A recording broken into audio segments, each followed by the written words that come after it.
Something is wrong with you right now. Not medically, not permanently, but right now, reading this, something in your chest just tightened. Something made you check the backseat of your car last night even though you knew nothing was there. Something makes you sit with your back pressed against the wall in restaurants so nothing can come up behind you. You didn't choose any of that. Your body chose it for you, and it chose it using a program written 200,000 years ago. Every single fear response firing in your nervous system right now was calibrated by something that tried to kill your ancestors.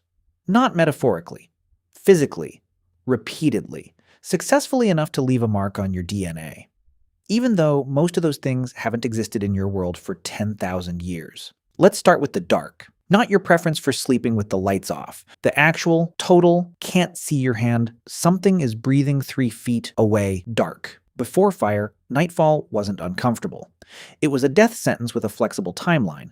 Leopards hunt almost exclusively at night. Their pupils dilate 6 times wider than yours. In conditions where you are completely blind, they see everything. And they don't just kill quickly. They carry their prey up a tree so nothing else can steal the body. We know this happened to your ancestors specifically, not because of legends or guesswork, because scientists cracked open 2-million-year-old skulls and found leopard fang puncture marks pressed into the bone at the exact spacing of leopard teeth. Your great-great-grandmother 10,000 generations back got dragged into a tree, and there was nothing she could do about it. So when the sun went down, your ancestor had 2 choices: stay near the fire, or become something's meal stored in a tree for later.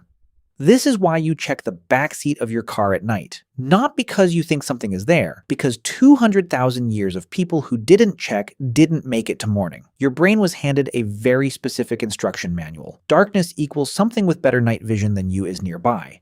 It has never been updated. You are running threat detection software from the Pleistocene era on a brain that is trying to fall asleep to a podcast. But here's the thing about leopards. At least you can see one coming. At least you can run.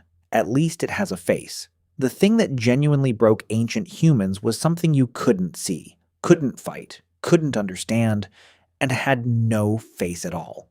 Researchers cracking open the bones of early Homo sapiens found something that stopped them cold. Infection so severe it had deformed the bone itself. Not the skin, not the organs, the bone. A small cut could kill you in a week. A bad piece of meat could wipe out everyone you knew before you understood what was happening. And your ancestors had no framework for understanding why. There was no such thing as bacteria in their mental model of the world. You didn't get sick because of microscopic organisms. You got sick because something invisible and angry decided to punish you. This is where a significant portion of early human religion comes from. Not comfort, terror management. The archaeological record shows that roughly 100,000 years ago, humans began burying their dead with offerings, food, tools, ochre pigment painted carefully onto the bones.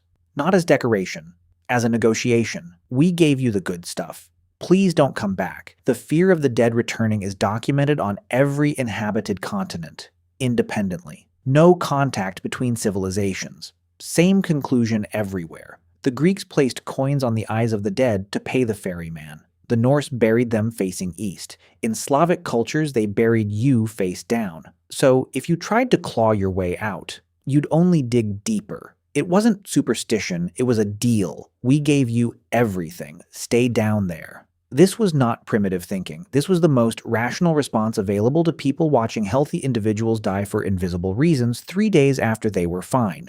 You couldn't see the infection that killed your brother, but you could see his body, and 3 days ago he was laughing. The fear of invisible creeping, spreading death is the oldest fear in the human catalog, and it is still running in you right now. It's why you flinch when a stranger coughs directly into the air next to your face on a plane. It's why the image of rot and decay triggers a full-body disgust response before your conscious mind has time to evaluate it. It's why horror movies figured out very early that you don't need a monster. You just need something that looks slightly wrong in a way you can't immediately name. Your disgust response is a 200,000-year-old pathogen detector that has never been switched off. But here's the fear that researchers now believe shaped human psychology more deeply than leopards and invisible death combined. Each other. Out in the tall grass, the leopard is always waiting, but the tribe decides whether you face it alone. Modern humans say social rejection is painful, but you've felt it. That specific dropping feeling in your stomach when someone you needed approval from made it clear they weren't giving it. That's not emotional sensitivity. That's your body running a survival calculation. For your ancestors, being cast out of the group was not social awkwardness. It was dying alone in the dark. With the leopard, Homo sapiens survived not because we were the strongest or fastest. We survived because we cooperated at a scale no other species could match. A lone human in Africa 100,000 years ago was not an apex predator. It was a medium-sized, slow, nearly blind in the dark, very easy to catch meal. The group was everything: fire, food, someone watching while you slept. Being cast out didn't mean finding new friends. It meant the leopard won. Your brain has a built-in gauge that monitors how accepted you are by the people around you in real time. Scientists call it the sociometer. And when that needle drops, your body doesn't register embarrassment. It registers the same threat signal it fires when something with claws is nearby. The same cortisol, the same elevated heart rate, the same tunnel vision. Because for most of human history, those two things were the same event.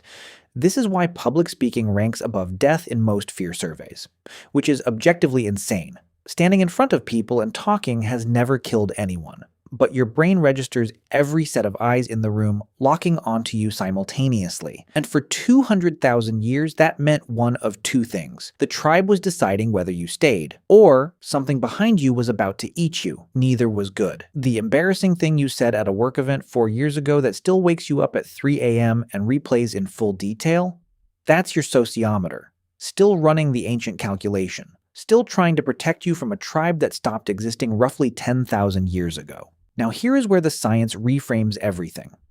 Researchers studying the Hadza of Tanzania, one of the last groups on Earth living close to the original human lifestyle, found something that changes how you should think about your own anxiety.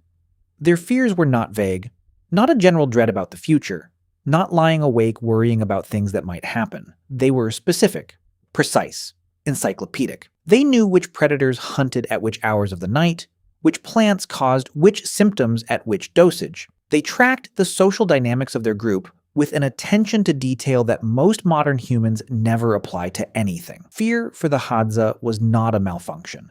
It was the highest quality information available. The difference between a fear response that gets you killed and one that keeps you alive is not the presence of fear. It is the precision of it. Anthropologist Daniel Lieberman at Harvard has argued that the mismatch between the environment our fears were built for and the one we actually inhabit is one of the defining health crises of modern life. Not because fear is broken, but because it is working exactly as designed. In a world it was never designed for, your body cannot distinguish between a threatening email and a leopard. It responds to both with elevated heart rate, shallow breathing, and cortisol flooding your bloodstream, which kept your ancestor alive when the threat had claws. It is somewhat less useful when the threat is a passive-aggressive reply-all from someone named Gerald. In 2005, neuroscientist Joseph Ledoux at New York University demonstrated that the amygdala processes threatening stimuli and fires a physical response before the conscious mind is even aware a threat was detected. Your hands start sweating before you know you're afraid. Your heart rate spikes before you've had time to ask whether the thing in front of you is actually dangerous. Before you can evaluate whether your boss's tone in that meeting is genuinely comparable to being stalked through tall grass by something that wants to eat you. The ancient system already fired. And it does this dozens of times every single day. For things that cannot eat you. For things that will not kill you, for things your ancestor would have looked at and said, I don't understand why you're sweating. That is not a leopard. The fears that built us were real. The darkness beyond the firelight killed people. The invisible sickness wiped out entire groups in days. Being cast out of the tribe meant dying alone before the week was out. Your ancestors lived inside those threats every single day for 200,000 years, and they survived. Which means you descended from the ones who were afraid enough. Afraid enough to stay near the fire instead of wandering into the dark. Afraid enough to put down the meat that smelled wrong even when they were hungry. Afraid enough to keep the group close, keep the peace, keep everyone together. Their fear kept them alive long enough to eventually, across hundreds of thousands of years, become you. So the next time your heart rate spikes over something that cannot logically hurt you, the next time you lie awake at 3 a.m., replaying a conversation from 6 days ago, looking for the moment you said the wrong thing. The next time a dark hallway makes your pace quicken slightly more than the situation requires. That's not anxiety.